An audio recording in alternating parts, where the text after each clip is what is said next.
Now we start tonight here at 6 with some questions about a tool that was created to try at least to reduce gun violence here in Albuquerque. The mayor, Tim Keller, created a gun violence task force in 2021 to develop citywide strategies, but some members say that has not happened. Julie Frendak looked into the claims coming from inside that very task force.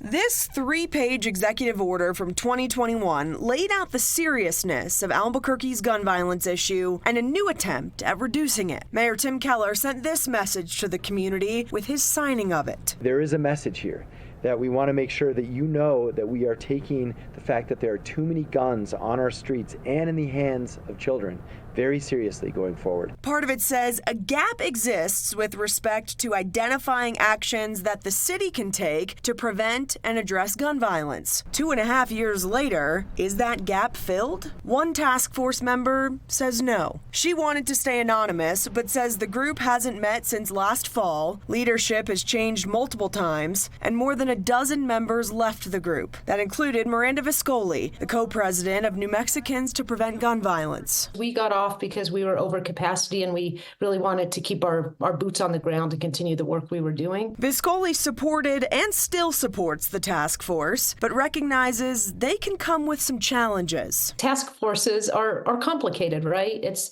we have to figure out what do we want to do and then how do we execute it? We took that question of execution to the task force's most recent leader, City Councilor Nicole Rogers. She left the group last spring to run for her current position. I think there's more work to be done. I think it was a great start. The beautiful thing about this group was it was truly an interdisciplinary group. The executive order states the task force was only supposed to last 2 years, and Rogers says she didn't ask for an extension. She says they did come up with a report recommending greater access to emergency protective orders, more family and youth support, and a district court diversion program for kids, which is already off the ground. It really came down to more bigger types of supports that were needed to make sure, especially youth, didn't continue the cycle. Rogers says she's open to bringing the group back together if that's what the community wants. So I think there is still more work to be done. Clearly, gun violence is still an issue in our community, and especially with our youth. So there is absolutely more work to be done. More work that several stakeholders are willing to take on. Julie Frendak,